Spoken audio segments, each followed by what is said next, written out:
Es wird richtig spannend und ihr habt es ja selber mitbekommen. Day9 und Apollo haben für euch die ganze Woche hier auf Englisch kommentiert. Und diese beiden Jungs würde ich gerne heute auch einmal auf die Bühne holen. Mit einem großen Applaus, Apollo und Day9!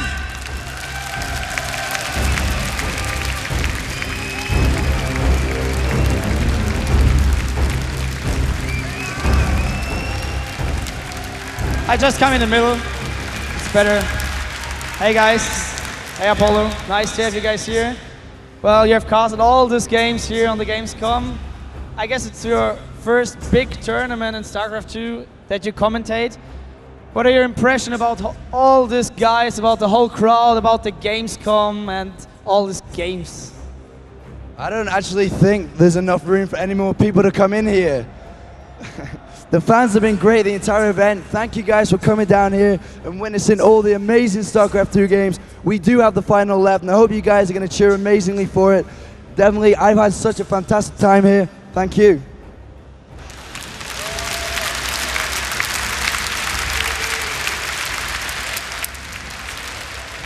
DeMarga is probably the nicest guy in the world.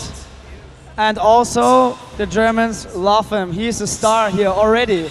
But not only him, it's also you, being a star in Germany.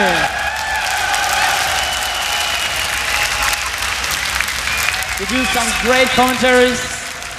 You're just you when you cast. What do you think about all these people loving you, about the Gamescom, about the StarCraft 2 tournament here? It's so cool because like when I'm at home, when I type something or say something, people just write in chat, ha ha ha. But here, there's this huge crowd of people, and the energy and the excitement is like amazing. So I'm delighted to be here, and thank you so much for the support and all the good stuff. And keep cheering for your players.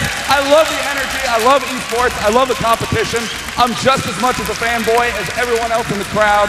So I'm super pumped for the finals. That sounds great. Bitte noch mal einen großen Applaus hier für Apollo und Day9. Thank you guys. Have fun casting this game. Das waren unsere Kommentatoren, die ihr natürlich gleich wieder hören werdet, hier im großen Finale der IdrA Extreme Masters Global Challenge. Ihr seid hier alle Neuen und wenn ihr zu Hause seid, ja, dann seid ihr halbwegs richtig. Hier wäre es definitiv besser, hier geht die Post ab, hier kriegt man alles live mit, man sieht die Spieler und vieles, vieles mehr. Die Atmosphäre ist einfach der Hammer. Jetzt möchte ich aber keine weiteren Worte mehr verlieren. Ich bitte jetzt um einen ganz großen Applaus für IdrA und Morrow!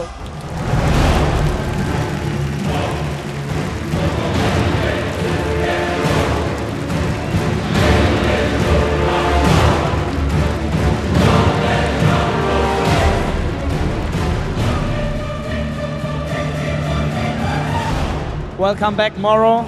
In the finals today, you are playing IdrA, and I've seen that you have practiced a lot in the night.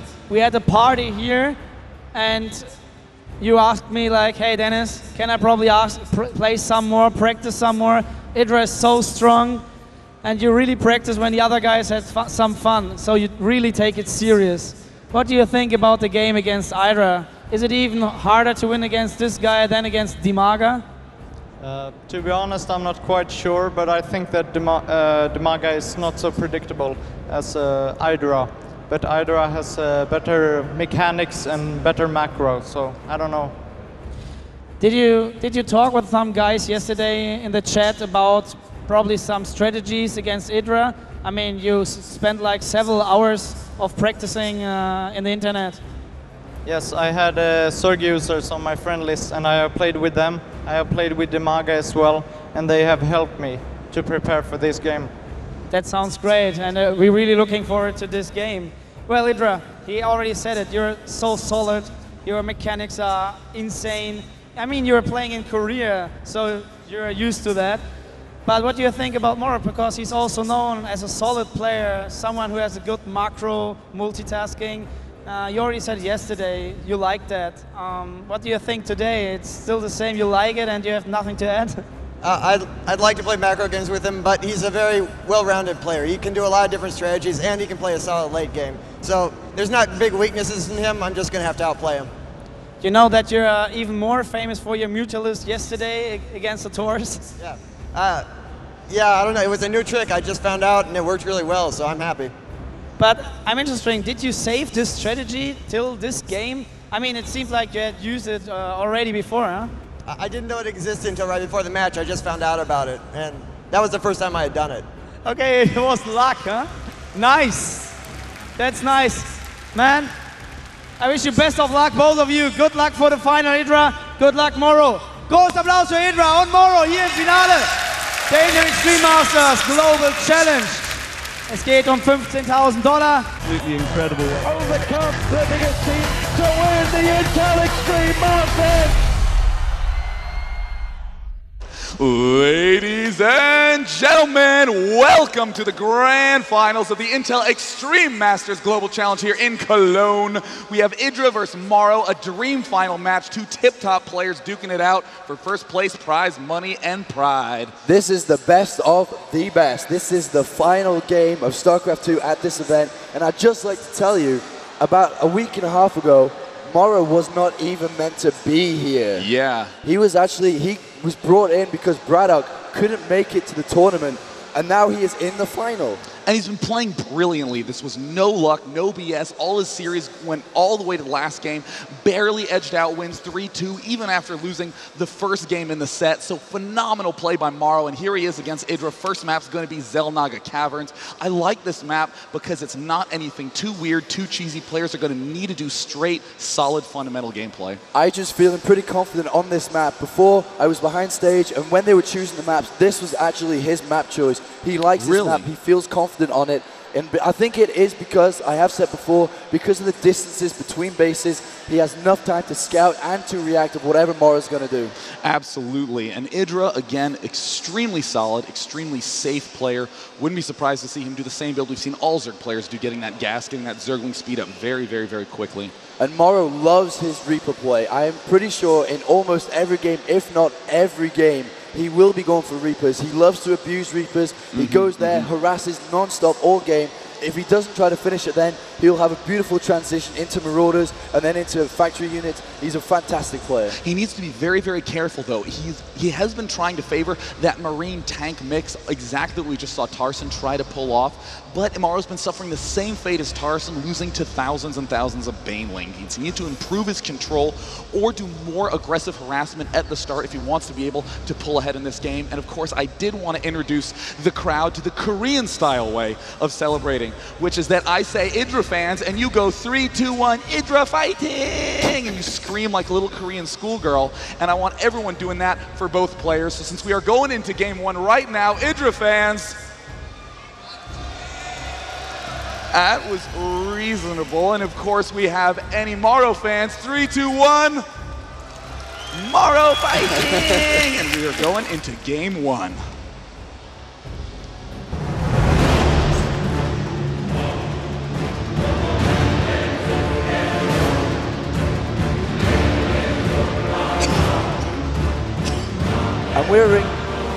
And we're in game 1 right now of the final of the InTel Extreme Masters. Morrow has spawned at the bottom and IdrA at the top. This is the best of the best. I cannot say that. IdrA lives in Korea, plays StarCraft 2 all day, every day. And Morrow, one of the best Terrans, shown how good he is in this tournament, has reached the final. And this is going to be a great series. Absolutely, Morrow, well known for being a great Brood War player too. In fact, during the beta downtime, his internet stream of him playing, he went back to Brood War and continued to play. And a lot of people have tried to do the transition from StarCraft 2 back to Brood War, and many have failed. And Morrow, again, has just such great sound RTS fundamentals, had no problem whatsoever. He has fantastic macro and micro. He has superb game knowledge, as you said. He knows exactly when to build SCVs, when to expand, when he's in trouble and when he's not. And that is just basically, as you said, fundamentals of a fantastic player. And in IdrA space right now, we have the standard 15 gas and 15 pool going down.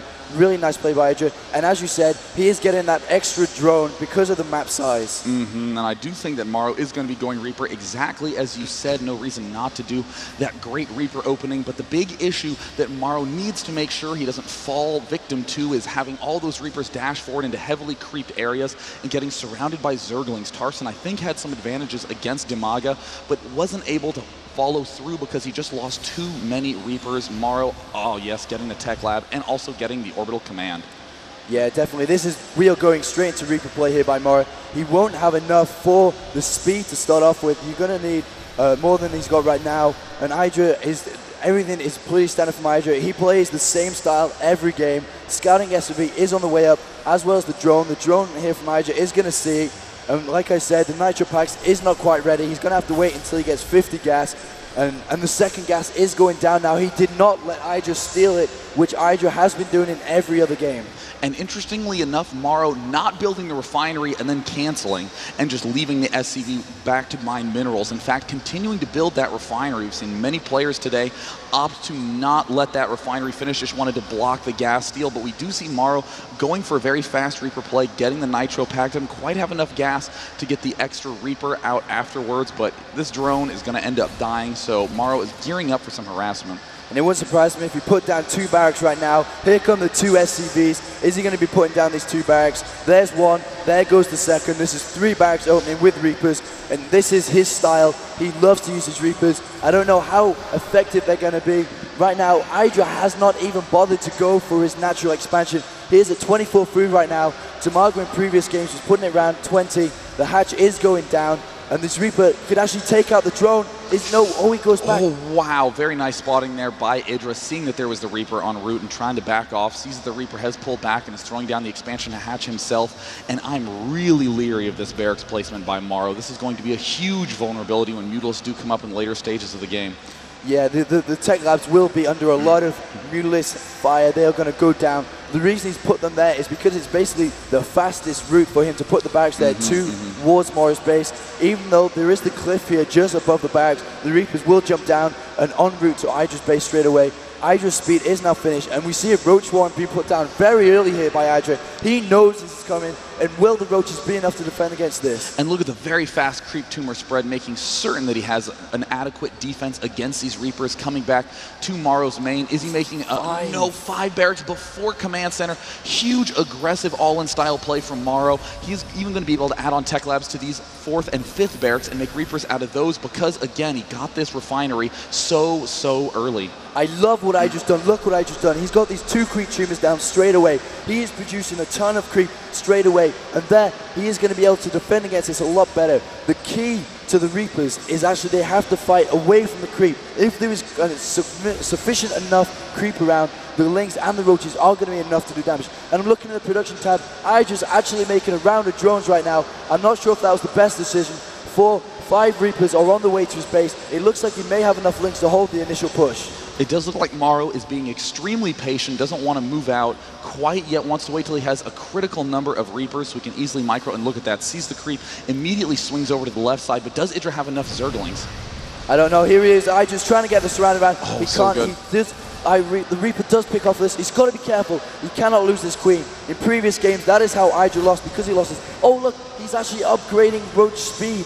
And that is so vital. Roaches will take care of all the Reapers if he can get Roach speed out in time. He just needs to hold on until that research is upgraded. And look, he is even adding on creep, wants to try to get better mobility, and he gets a good surround, but there are just a few too many Reapers. Look at that great Reaper control by Morrow, getting so many barracks so quickly. That one Roach does get a little overeager, and it will be taken down. Look at the punishment that Morrow's unleashing, and the Queen falls down. Oh my God, IdrA's in trouble right now. He has no units. All he is producing units right now. Nothing is out. He could actually just target fire the hatchery. Here it goes. 2 Roaches do pop out. They might be able to defend this because the Roach is on solo health. But IdrA has to stay on creep. Do not go off the creep because they will turn around and kill you instantly.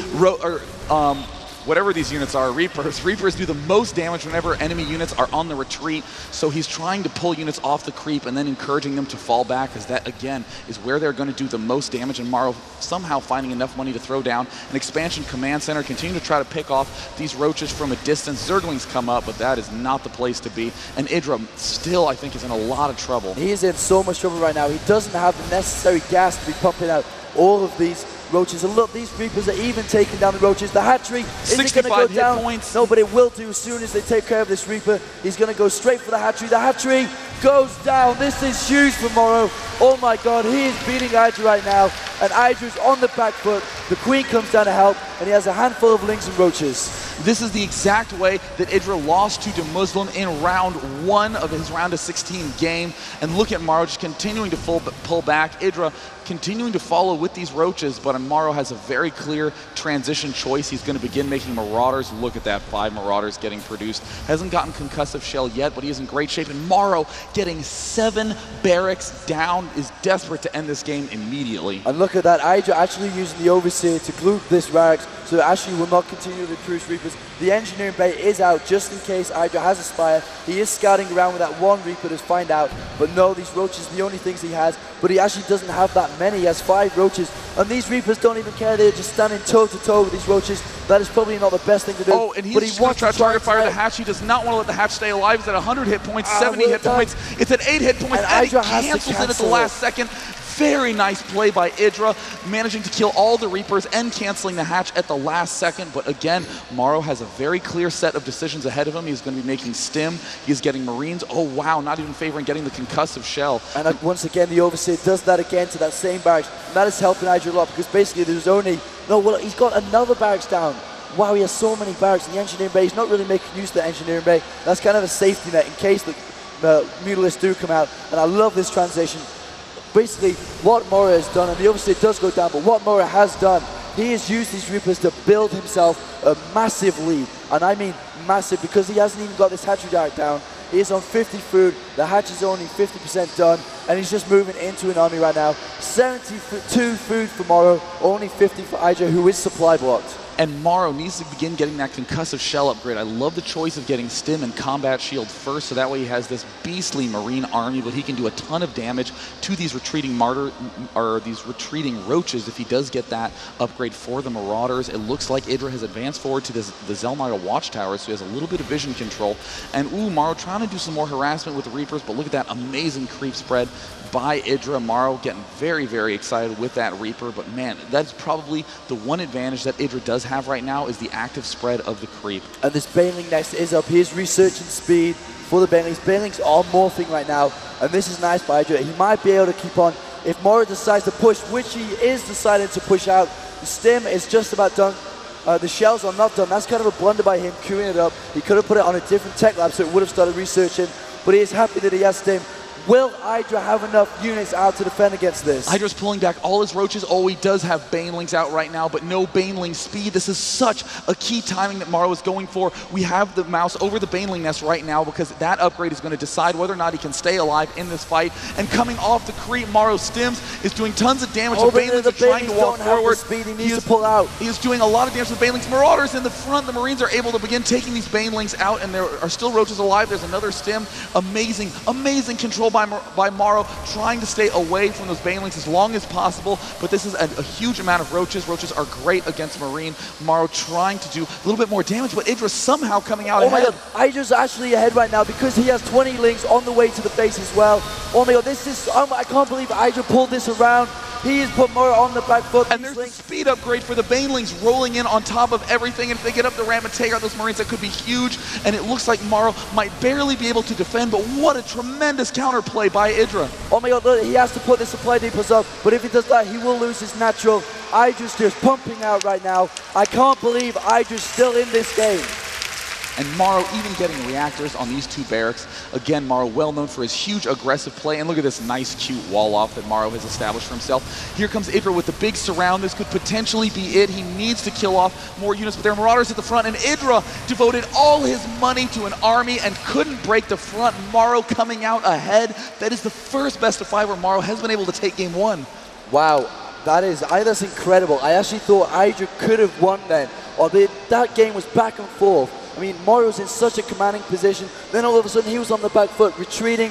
He had hardly any units being forced to build bunkers, and he successfully defended. But that Stim really helped out on that round. Yeah, I mean, it was amazing the use of the Banelings in that game. We've almost only seen mid and late game Banelings, Demaga crunching from both sides, but IdrA getting the early Banelings and shutting down that mid-game push from Morrow. But again, Morrow had so many barracks and has such tremendous defensive capabilities that he was able to hold it off, and IdrA just knew he couldn't win in the late game because he just didn't have enough drones. And that win is so big for Morrow. Not only does it boost his confidence that he has won the first game of the series, that was IDRA's map choice. He's Really? beaten him on IDRA's map choice. So we are now going to go into the second game, which is Morrow's map choice. Yes, Metalopolis. And you know, I really think that this is going to be a nice chance for IdrA to get a little bit of a break. Reapers are still going to be a problem, but he doesn't have to worry nearly as much about Hellions. And we've seen Tarson do amazing Hellion harass on Xel'Naga Caverns. That's kind of why I was surprised that was IdrA's map choice.